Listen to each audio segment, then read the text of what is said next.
আরে বেটা নাটক বাদ দে বেটা, আগুন লাগার আগে কেন এই পোস্ট করছ যে আওয়ামী লীগের বিরুদ্ধে? যে আগুন লাগছে সেটা সিসিটিভি ফুটেজ আমরা চাই। এই যে আগুন লাগছে সেটা সিসিটিভি ফুটেজ আমরা চাই। এই ফুটেজ যদি না দিতে পারো তাহলে মনে করবে এর সাথে তোমরা সবগুলো জড়িত। তোমরা হেলিকপ্টার দিয়ে কম্বল দিতে যাও, ভালো কথা, চেক বিতরণ করো, ভালো কথা, আমরা সাধুবাদ জানাই। সরকারি টাকা দিয়ে হেলিকপ্টার দিয়ে ঘুরে বেড়াচ্ছ বিভিন্ন জেলায়, আপত্তি নেই। টাকা 2 নম্বর টাকা কামাচ্ছ, 2 নম্বর টাকা দিয়ে ভালো কাজ করতেছ। কিন্তু এই যে সিসিটিভি ফুটেজ, এই সচিবালয় ভাই, আমার বাসাও 4-5টা-6টা সিসি ক্যামেরা আছে নিরাপত্তার জন্য। এটা সামান্য বিল্ডিং, এই প্রেস ক্লাবের আশেপাশে 4-5টা সিসি ক্যামেরা আছে শুধু নিরাপত্তার জন্য।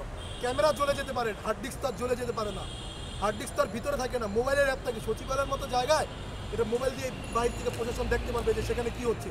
সেই ফুটেজ দেখতে চাই, কোন জায়গায় আগুন লেগেছে, কে আগুন লাগিয়েছে, এর তথ্য বের করতে এখন বিকাল 5টা-6টা বাজে, 6টা পর্যন্ত সময় লাগে না। 1 ঘন্টায় সিসি ক্যামেরা টান দিলে বের হয়ে যায় কে আগুনটা লাগাইলো, কিভাবে এত বড় একটা আগুন লাগলো।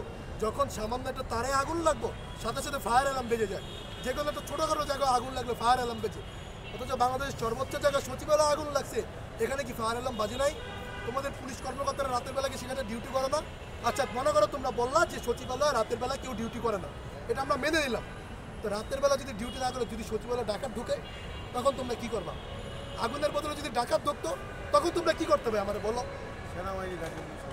যদি সেখানে আইন শৃঙ্খলা বাহিনী থাকতো, ঠিক আছে, তাহলে আগুন লাগার সাথে সাথেই ফায়ার এক্সিটের ছোটো যে গ্যাসের বোতল আছে ওটা দিয়ে তোমরা নিভাই দিতে পারতো, অল্প একটু আগুন বাস।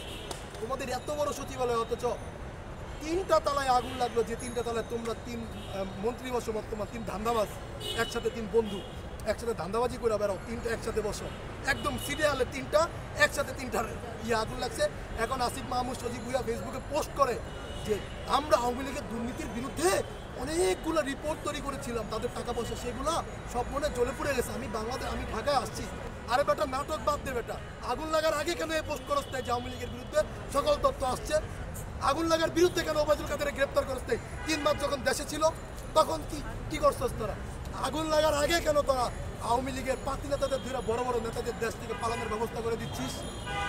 আপনার এই আন্দোলনের সবচেয়ে কুখ্যাত একজন খুনি আপনার বিবি হারুন আমেরিকায় গেছে, এটা আপনারা জানেন, ইন্ডিয়া দিয়ে যায় নাই। গত 1.5 মাস আগের ঘটনা, ডিবি কার্যালয়ের থেকে শোনা কথা। গত 1.5 মাস আগে তাকে বাংলাদেশের এয়ারপোর্ট থেকে পার করে আমেরিকার পাসপোর্ট দিয়ে তিনি আমেরিকায় চলে গেছেন। কিভাবে গেল তাহলে? বিবি হারুন কিভাবে দেশ থেকে পালালো? আওয়ামী লীগের লোকজন কিভাবে এখন পুনর্বাসন করে? বৈষম্য বিরোধী ছাত্র আন্দোলনের বিভিন্ন কমিটিতে, নাগরিক কমিটিতে আওয়ামী লীগের লোকজন কিভাবে ভিড় করে?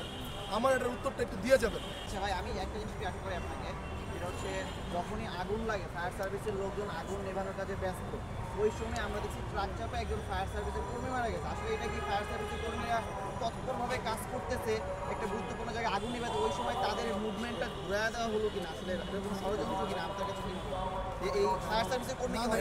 এটা তো বললাম যে এটা সম্পূর্ণ একটা ষড়যন্ত্র, যেখানে আমাদের ফায়ার সার্ভিসের প্রিয় ভাইরা কাজ করতেছে, আইন শৃঙ্খলা বাহিনী যেখানে কাজ করতেছে, 18টা ইউনিট কাজ করতেছে, এরকম একটা পরিস্থিতিতে আপনি যদি দেখেন যে সামান্য এই গাছে আগুন লাগছে, এখানে যদি ফায়ার সার্ভিস আছে, এই রাস্তার এই 2 মেন রাস্তা এবং এই 4 রাস্তার মোড় আপনার ব্র্যাকেট দিয়ে দেওয়া হয় যেন এখানে কোনো সাধারণ মানুষ পাবলিক ঢুকতে না পারে সাংবাদিক বাদে। তো সচিবালয়ের মতো একটা জায়গায় মেন রাস্তায় একজন ট্রাক এসে একটা ফায়ার সার্ভিসকে আপনার লোককে আজকে শহীদ করে দিল। এই লোকটাকে আমাদের দেশের একজন ভাই যিনি এই অগ্নিকাণ্ড নিবানোর জন্য কাজ করছেন তাকে নিশ্চিহ্ন করে দিল, মেরে ফেললো।